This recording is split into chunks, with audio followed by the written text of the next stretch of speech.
Saint-Esprit.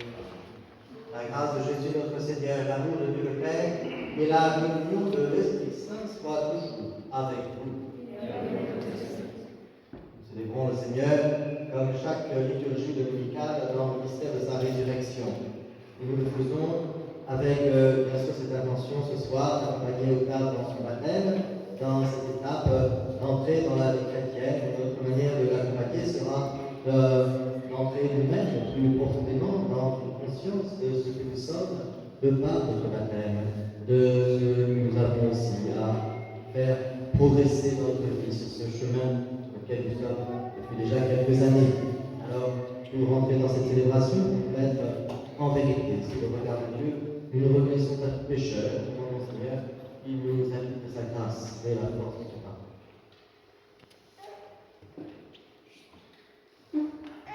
Je confesse à Dieu Tout-Puissant, je reconnais devant mes frères que j'ai péché en pensée, en parole, par action et par outrance.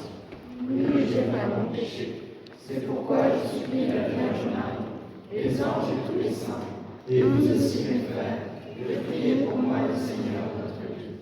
Que Dieu Tout-Puissant nous fasse miséricorde, qu'il nous pardonne nos péchés et nous conduise à la vie éternelle.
baptême que nous allons célébrer aurait dû se dérouler pendant la nuit de Pâques. Cette nuit de Pâques a été réduite à un très petit comité, mais nous y avons payé l'eau qui a servi la semaine dernière au baptême de guide et qui va servir aujourd'hui au baptême d'Octave. Nous ne voulons pas donc rebénir cette eau, mais nous rappeler le lien entre cette eau et la célébration de la résurrection du Christ, cette vie nouvelle qui est transmise dans le baptême et qui nous vient du Christ ressuscité.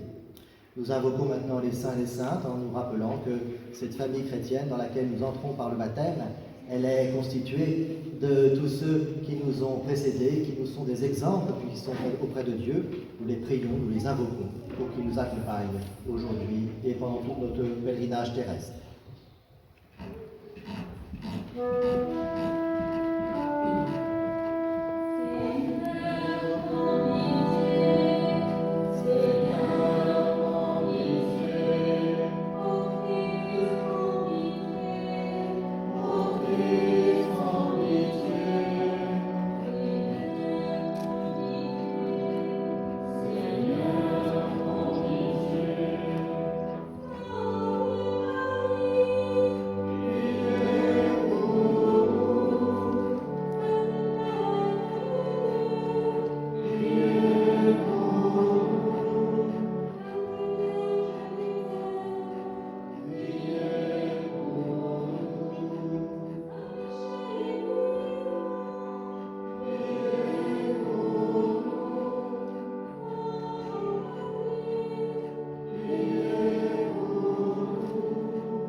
Alors nous venons d'entendre une parole du Seigneur qui s'adresse directement à chacun d'entre nous d'une manière personnelle et paternelle.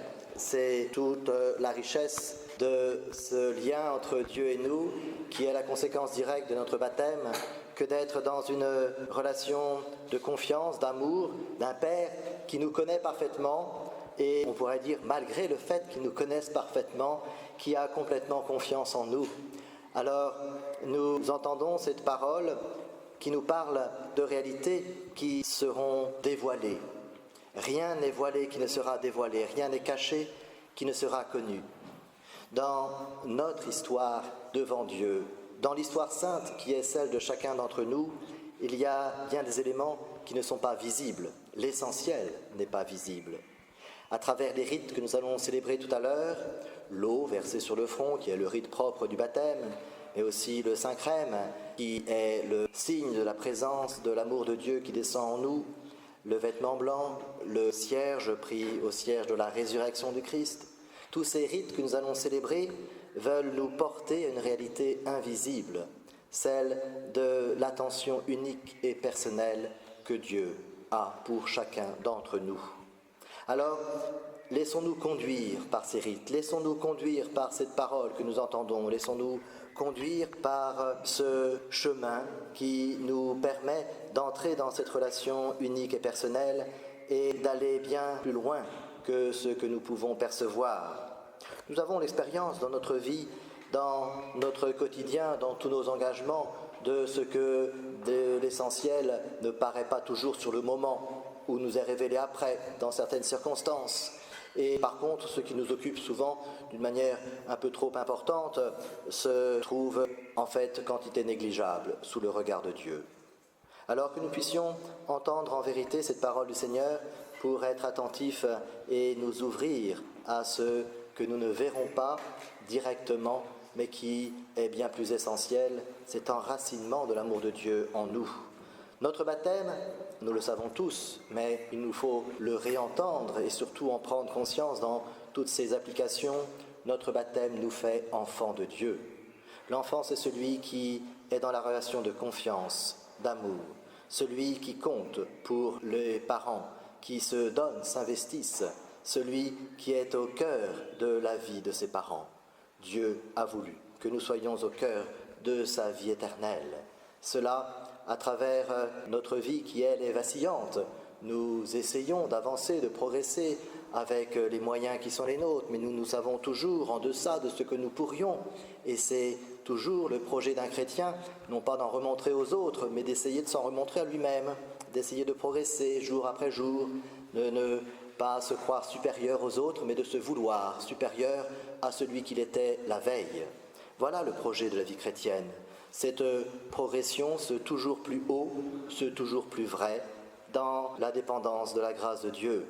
Parce qu'il va falloir que nous déployions toutes les capacités qui sont en nous et en même temps que nous comprenions que nous ne pourrons pas nous satisfaire de ces capacités aussi grandes soient-elles, mais elles sont toujours limitées, il faut le reconnaître.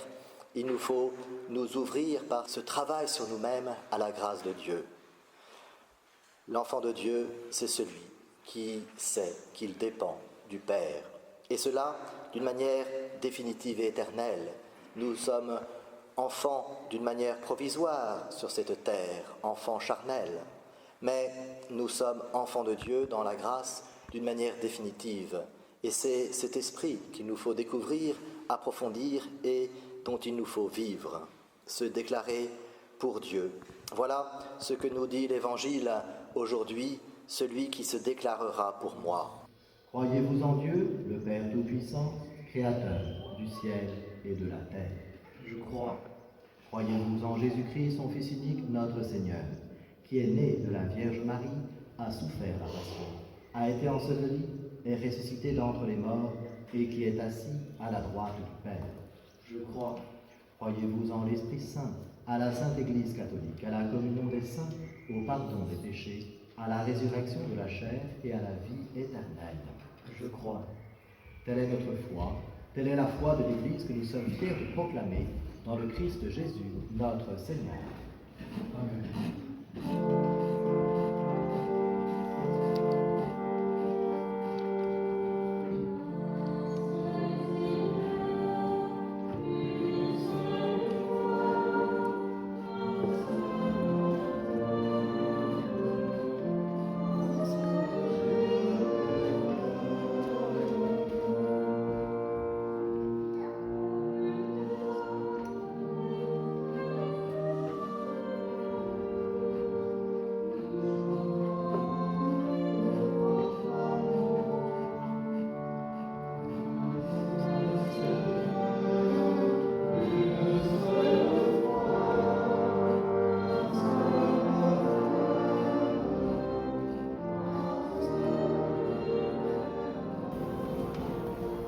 Alors je le baptise au nom du Père et du Fils et du Saint-Esprit.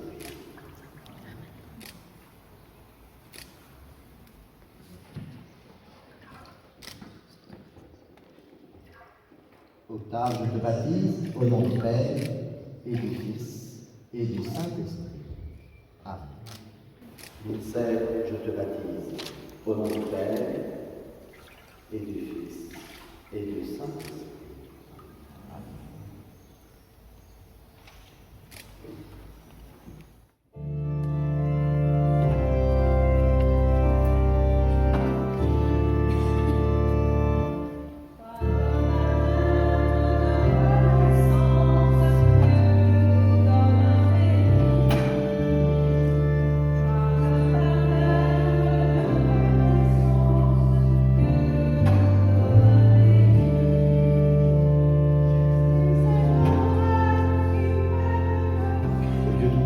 Père de Jésus le Christ, notre Seigneur, vous a fait renaître de l'eau et de l'Esprit Saint et vous a donné le pardon de tous vos péchés. Vous faites partie de son peuple et vous marque de l'huile sainte, afin que vous demeuriez membres du Christ, prêtre, prophète et roi, pour la vie éternelle.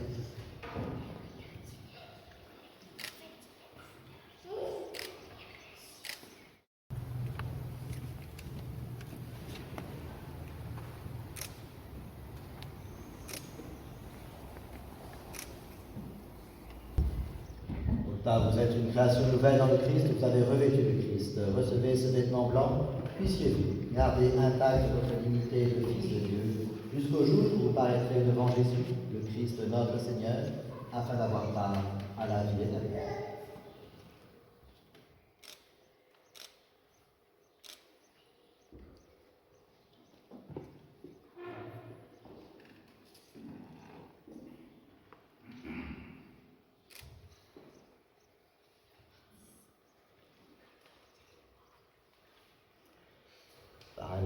approché pour transmettre cette lumière aux nouveaux baptisés.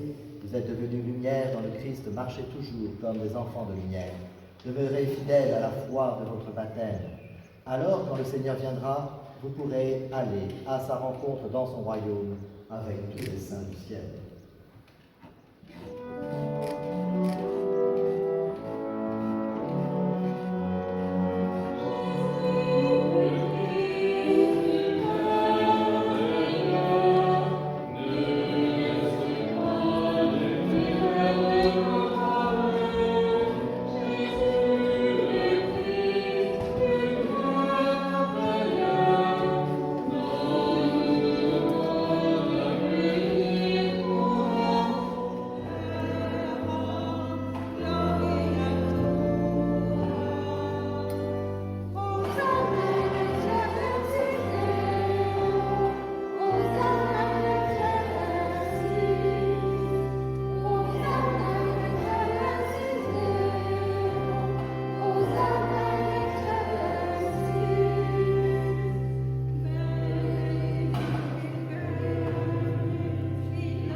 Alors il nous faut comprendre qu'être chrétien, bien sûr, ça peut et ça doit s'appuyer sur des pratiques, sur des attentions, sur des habitudes bonnes, saintes, d'habitudes de prière, d'actes de charité, d'attention aux autres, d'habitude de fréquenter les sacrements. C'est la présence de Dieu qui nous est donnée, nous ne pouvons pas la trouver de la même manière ailleurs. Alors il nous faut aller au Seigneur, aller à la source qui viendra irriguer notre vie. Mais il nous faut comprendre que toute cette vie chrétienne, elle est d'abord une manière de se déclarer pour Dieu et avec Dieu, de se redire que nous voulons être aimés de Dieu, que nous voulons avoir conscience de cette attention que Dieu a pour nous, se laisser aimer par Dieu. C'est cela la clé de toute vie chrétienne. Et alors, si nous le comprenons, eh bien, nous nous déclarons par notre vie, qui nous demandera parfois un certain courage, au moins une certaine réflexion pour bien comprendre les tenants et aboutissants d'une vie chrétienne, alors que souvent nous vivons dans une société qui a une idée très vague de tout cela, qui a des connaissances religieuses très lointaines et souvent même un peu renversées. Alors le chrétien a le devoir de se former, d'être attentif à toutes les connaissances que Dieu lui transmet. S'il nous demande d'accueillir son amour et de l'aimer en retour, il nous donne la capacité de l'aimer. Et pour cela, il se fait connaître à nous de découvrir cela, de réfléchir, d'approfondir. Lorsque le Seigneur enseigne, et c'est une partie importante de tout l'Évangile, lorsque l'Église, à la suite du Christ, continue de nous enseigner, eh bien, c'est une confiance que Dieu fait à notre raison. Il nous sait capables de découvrir, d'approfondir et de nourrir notre intelligence. Puissions-nous le faire pour appuyer l'amour que nous devons à Dieu.